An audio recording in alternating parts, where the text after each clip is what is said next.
Welcome back to this almost finished, thank God, Texas Chainsaw Massacre review series.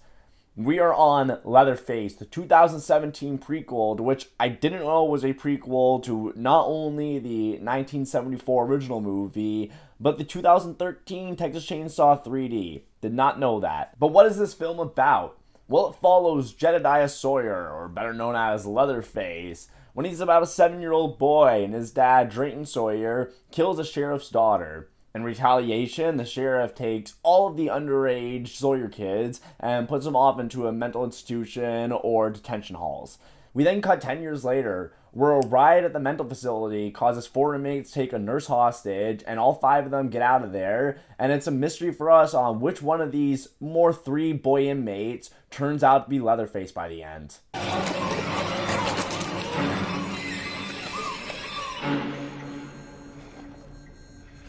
Now, this film has a lot of tropes and problems that especially prequel horror films have. Even the 2006 prequel to the 2003 remake had. And that is the idea that all the characters die by the end. We know this. The only characters going to be making out of this story is Leatherface, whatever company family members he has with him. We know that all these characters are going to die, especially when it comes to the nurse that they take hostage, Elizabeth. It becomes hard to want to stay connected to her, not only due to the writing, but because by the end of the film, we know that she's not going to make it. Going into what I like about this movie.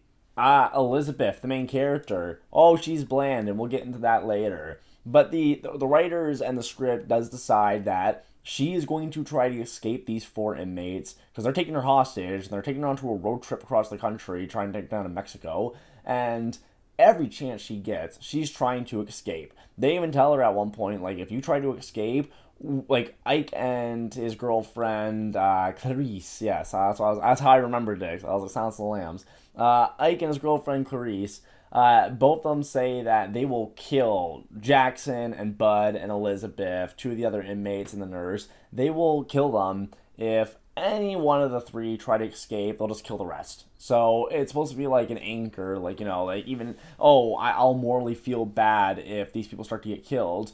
But no, like, Elizabeth realizes that, all 4 of these inmates are violent criminals who are in here for a reason, and she sees all of them commit murders throughout the film. All 4 of them. And so at that point, too, it's like, she doesn't give a fuck if any of them dies. She's ready to bolt at any chance she gets. She does not care. Hey! Hey! Stop! Please stop! It's always nice when you can relate to a character, and even if you can only relate to the character on a simplest level of just survival and just trying to get out of a situation that's going to get you hurt, that makes sense, and it's something that you can relate to, and it's something that, since they're making the decisions that you would make, you want to see them succeed and get out of that situation. And another thing I'll give this movie, even though it's not really due to the movie's writing or direction or anything like that, it's more just coincidence on who they casted. I really enjoy Steven Dorff, I think is what his name is. He's the guy that played Frost in the first Blade film, the main bad guy. He plays the sheriff here, and I think, the entire film, he's one of the only characters I'm rooting for to a main point. He's not a very good character, but he was someone that I was, kind of watching and intrigued whenever he was on screen. And then also Sam Strike, he's the person that plays Jackson. And for Sam Strike, he also played Monty Rissel in Mindhunter, and Mindhunter is a TV, review series that I'm really hoping I can do a deep dive in very soon. This dude played Monty Rissel in Mindhunter, and it's the second main interview inside that TV show, and he does a phenomenal job inside of it. Just a great performance inside that TV show, and something that immediately when I saw him in this movie, it did strike me. I was like, oh, it's this guy, and I know that he can act, because even within just a little small part that I saw him in, he did phenomenal in it. So at least when I saw him, that intrigued me. I bet I know who it was. This ain't the work of a confused child. This is evil. Needs putting down. Going into the negatives, though, because just like this film's same universe counterpart, the 2013 film, there's much more to dislike than there is to like. I don't know what they were smoking when they were creating that 2013 film, this 2017 movie, and trying to relate it to the 1974 film. Makes no goddamn sense. I don't know what they were on about. Again, not only just thinking about the timeline, how any of this works, but where's Verna at in the first film? Where is she? So Verna, the woman that's dead, and the main character inside the 2013 film who ends up inheriting her house, that's Verna's house. And in this film, you see Verna. She's, I think, the mother of Drayton Sawyer, which is Leatherface's dad. And again, you're seeing family members in this movie that you never see in the next one. That is, you know what I'm saying. So that part confuses the fuck out of me, because it looks like Drayton Sawyer has like a brother, like Leatherface has an uncle or something like that. But we never see him inside the 1974 film. So I don't know why he's here, what they're trying to imply from that. And also, like, Verna, where were you? Because I don't know. I just kind of have this idea that whenever I watch the 2013 movie, because they don't explain where Verna comes from. All the family members die in the house burning down. Somehow Leatherface, he just gets out the fucking house and nobody notices that he left. That's crazy. I don't know how the fuck he did it. But he leaves the house, and obviously he must leave and go to Verna's house, right? Because Verna's house was in a completely different spot than where the original house was in 1974. And so that's what I assumed, was that he left, like, Verna was living in a different house and he just went there. Honestly, by the way that everything was going, I didn't even think that Verna was like a sociopath. By the way her house was, it looked like she just kind of like locked up her family member that she, kind of, it's her family member, it's her family. She didn't want to leave him to go get arrested or killed or something like that. But he wasn't killing people while living at her house. He was just living in the basement. So I figured that Verna almost kept him like under lock and keep as well. So I didn't think, excuse me, I didn't think Verna was a bad guy.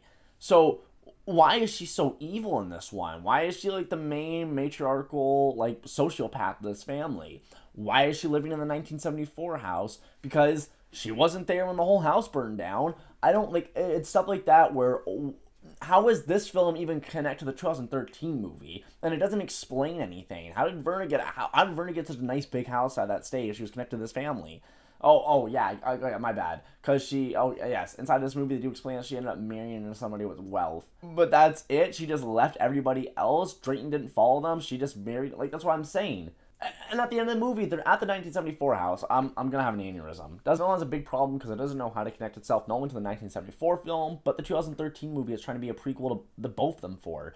Not only that, you have the idea that this film is a prequel, and itself being a prequel, it damages the integrity of the script, because all these characters are going to die, you can't get attached to Elizabeth, and again, it forces your brain to try to connect these movies, and it really disjoints them, because you're the one who said it's a prequel, so I'm the one who's trying to get to that. You honestly, just make it a standalone movie, and you're going to have a better time with it. Then we go on to the characters, okay? Elizabeth, Bland, when you're making me beg for, Eric and Dean from the beginning, when you're making me beg for them to come back, because at least they had conflict, they had drama that was happening before a bunch of murders tried to get them. There was stuff going on with their lives, and there was stuff going on with their characters.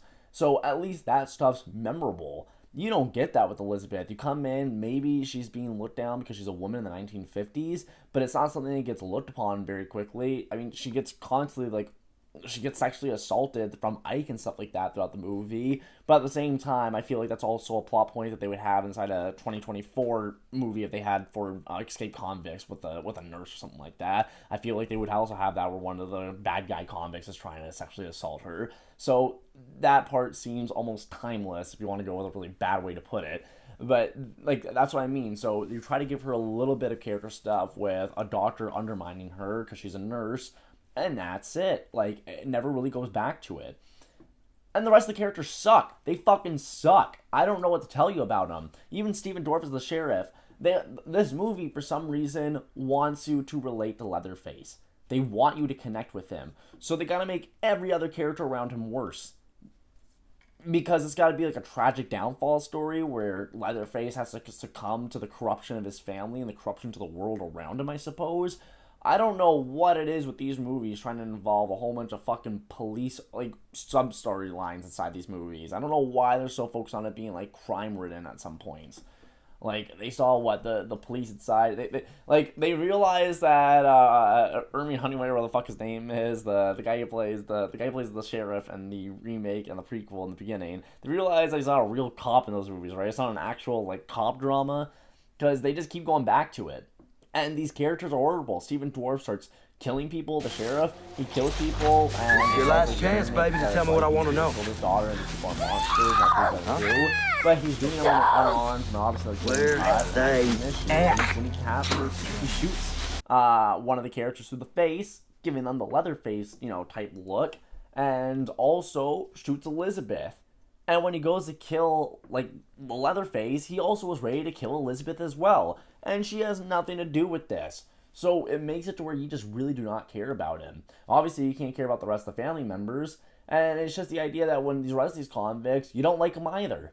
And so you get left with one. You get left with one convict off the entire film. And if you don't want spoilers for who Leatherface is, you can go ahead and skip to the, this time code. I'll put it up here now, even though that matters. But you get one person that the film is forcibly trying to connect with you, and that's Jackson. And oh my god, we get it. He's Leatherface by the end. He will be corrupted. But it's the guy who plays Monty Rissel. And it's oh my god. It becomes frustrating when movies do this, because this is only a twist that a scriptwriter that they would like, because when they're writing it, they're able to put these clues or do something like that, even though the clues are not subtle and stuff. But the issue with it is that the film becomes null and void for almost every single moment that's not a kill or an action piece if Jackson doesn't become the killer. Because obviously it's not going to be Ike, the violent sociopath who we know is going to end up being killed for his comeuppance, because that's how you write screenplays. These characters who you purposely wrote to be the worst people in the movie, they have to get their comeuppance. Then you get Bud. Bud is the mute, fat, big one. He's very, big and strong, I guess you would say, but he is very out of shape, and he's the one that is the most physical to be as Leatherface. And obviously, because it's supposed to be a mystery, Red Herring is not going to be the fucking Leatherface character. It's just very obvious. So we have four inmates, or four escape facilities. Not Ike, it's not Bud, it's not Clarice. I'm telling you that much right now. We get left with Jackson. So we know by the beginning of the movie who Leatherface is.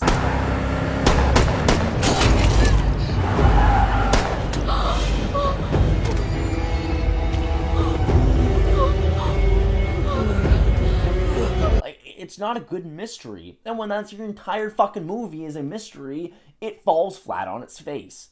So you have a movie that's not good for a prequel. It's not a good Leatherface movie because it's a prequel where he's not even Leatherface. So it's not a good Texas Chainsaw traditional film. It's not a good prequel movie. It's not a good mystery film. It's not a good horror movie. It's not a good movie in general. And I think that's a very big sentiment that just a lot of these Texas Chainsaw Massacre films have been having recently. And I know what I've seen from the next one, that I don't like the next one. But at least I can finally add that notch to my belt and say that I've seen all the Texas Chainsaw movies. It was not a good experience, though. I do not recommend this movie. I think this movie and the 2013 film are easily skipped, especially if they're part of the same universe. Fucking don't even dip your toe in that. If there's a multiverse, I hope that one starts wiping out multiverses. I hope that's the first one that goes, because that was fucking trash. Those two movies are horrible. I'm never gonna rewatch Leatherface again. I really hope I don't think my words, but yes, I'm never gonna rewatch this movie again if I can try to help it. So we'll see you guys in the 2022 Leatherface movie. We'll end that review series, and we'll figure out what I'm starting next. It's good to be back talking about these movies. I'll see you guys in the next one.